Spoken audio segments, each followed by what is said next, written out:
ગુજરાતમાં ફરી એકવાર વરસાદનો નવો રાઉન્ડ। રાજ્યમાં લાંબા સમયથી વરસાદે વિરામ લીધો છે, જેના કારણે ખેડૂતો ચિંતિત હતા।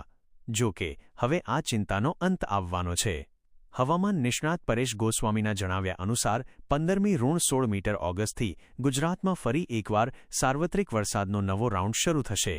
આ વરસાદ બંગાળની ખાડીમાં સર્જાઈ રહેલી એક સિસ્ટમના કારણે આવશે। આગામી વરસાદી રાઉન્ડમાં ખાસ કરીને દક્ષિણ ગુજરાત અને સૌરાષ્ટ્રમાં ભારેથી અતિભારે વરસાદ થવાની શક્યતા છે। આ સિસ્ટમ એવા વિસ્તારોમાં વધુ અસર કરશે જ્યાં અત્યાર સુધી ઓછો વરસાદ પડ્યો છે। આ ઉપરાંત કચ્છ જિલ્લામાં પણ સારો વરસાદ થવાની સંભાવના છે। મધ્ય ગુજરાત અને ઉત્તર ગુજરાતમાં પણ વરસાદ પડશે, પરંતુ સૌરાષ્ટ્ર અને દક્ષિણ ગુજરાતની સરખામણીમાં તેનું પ્રમાણ થોડું ઓછું રહી શકે છે। આ વરસાદી રાઉન્ડ રાજ્યના મોટાભાગના વિસ્તારોને આવરી લેશે, જે ખેડૂતો માટે રાહતરૂપ સાબિત થશે। વરસાદની સચોટ માહિતી માટે સ્થાનિક હવામાન વિભાગની આગાહી પર નજર રાખવી અગત્યની છે।